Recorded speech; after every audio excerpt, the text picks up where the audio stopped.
The next video clip you're going to see is of a clinic I did, an evening with. Sometime after 2000 in Birmingham in the UK. I shot it on one domestic camera. It was the best domestic camera we could find at the time. But it has its limitations. The video is a bit scrappy.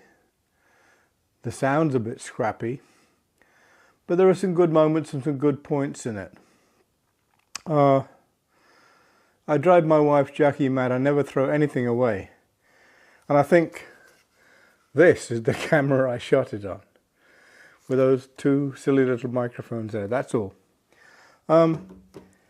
Anyway, I thought you might be interested in seeing it, as the only people who really saw it were the people who were in the room in Birmingham sometime after the year 2000. If anybody out there knows what year I did it in, please get in touch and let me know.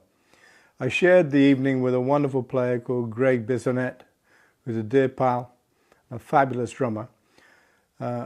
Unfortunately, being a bit egocentric, I just had the guy shoot video of me and not him. So I'm sorry I have nothing of him. Anyway, here it is, rough as hell, but I can do nothing about that. I hope you enjoy it.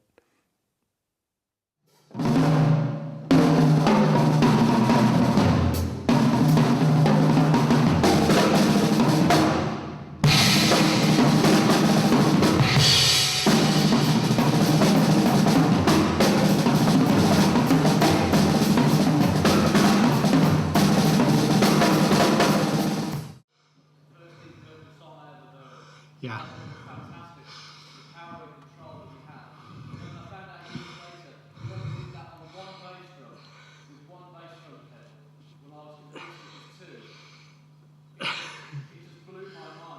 Well, how on earth did you develop that speed of control with one pedal? Well, what you actually heard on the record was two bass drums.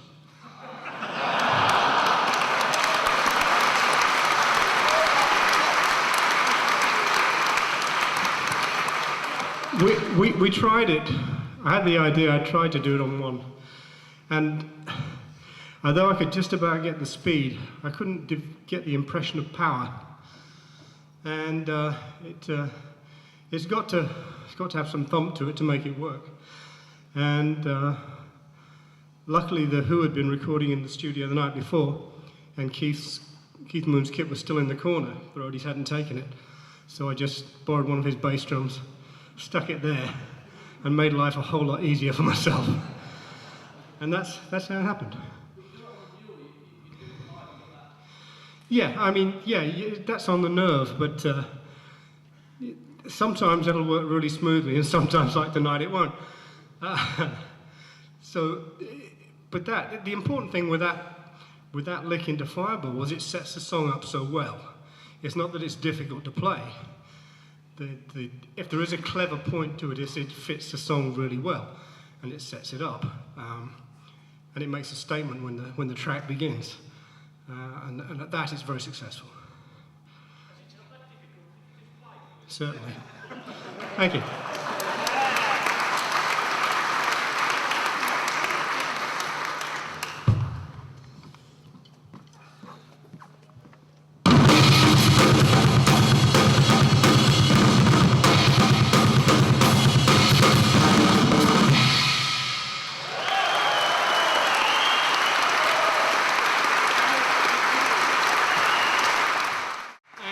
And there's a good lesson to be learned. How many drummers have we got in here? Oh shit. Sometimes it's not about doing the cleverest thing or the most technically demanding thing. It's about doing the right thing for the piece of music you're playing.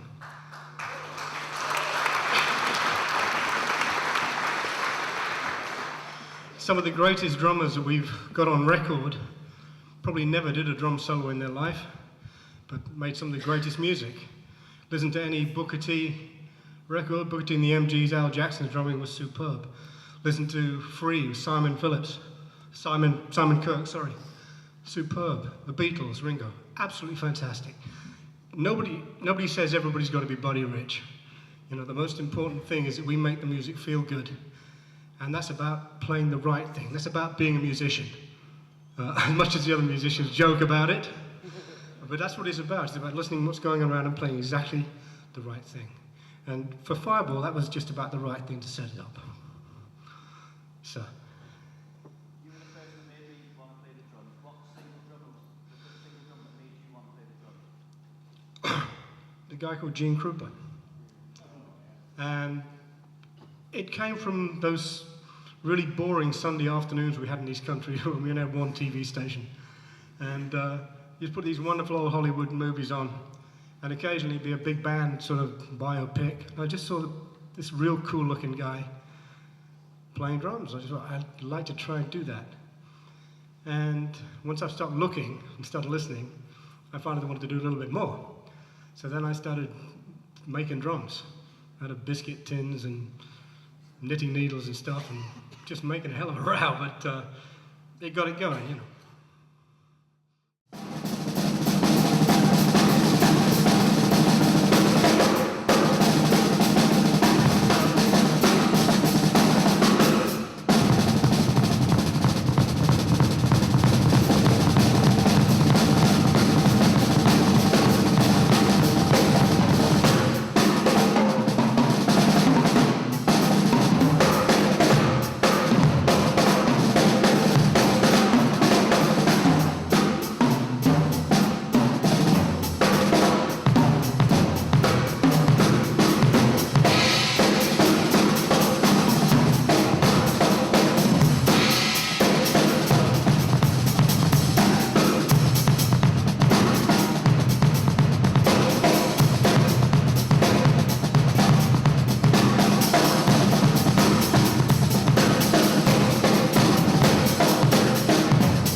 The McCartney record.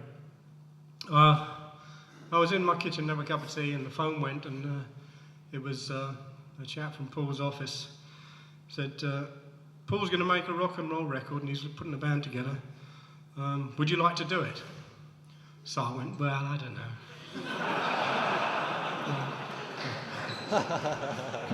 Well, what do you say? You go, yeah, well, are you serious? You know? So, and anyway, they told me what the idea was, that we would go in and cut some rock and roll tracks from Paul's youth and maybe a couple of new tracks in the same idiom. And the recording would be from Monday to Friday on a certain week at Abbey Road. And it's a great little story, this, so I'll expand on it a little bit. So I was told to get there at 10 o'clock on the Monday morning. So we were there. Chris Roddy was setting the kit up. And basically the format was to do it exactly the way the Beatles did the first couple of records there. And that was, you arrived at 10, had a cup of tea, and you got ready to start recording at 10:30. At 1 o'clock you knocked off for lunch. At 2 o'clock you started again, and at 5:30 you went home. It was like a little factory. It was really glorious. And that's what we did for 5 days. And in those 5 days we did 4 tracks a day. Not all of them got used, but 20 tracks of music in 5 days is pretty cool. And before the session I said, well, can I hear what we're going to be doing? He said, no, there's no demos, no nothing. You just go in there and Paul will bring out some music and you just play it. Well, it sounded like fun, which is exactly what happened.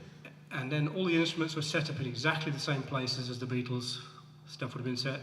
My kit was where Ringo's was, the bass where Paul had it, and the 2 guitars were where George and John would have been positioned. So the whole thing was just like recreating the first time they ever went to the studio, which I thought was really nice.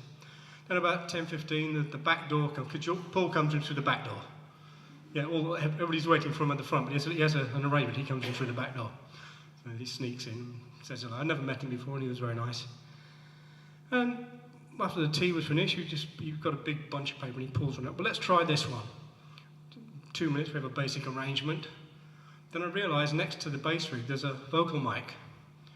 So I just realised he's going to do the whole thing live. And some of those tracks, which last 2.5 minutes, literally it took 2.5 minutes to record. Just 1, 2, 3, 4, pop it, listen to it, the vocal's okay, track's okay, all right, next piece of music. It was that simple and that much fun. It was really like being a 16-year-old kid again, just playing simple rock and roll without a care in the world. It was great. Loved it.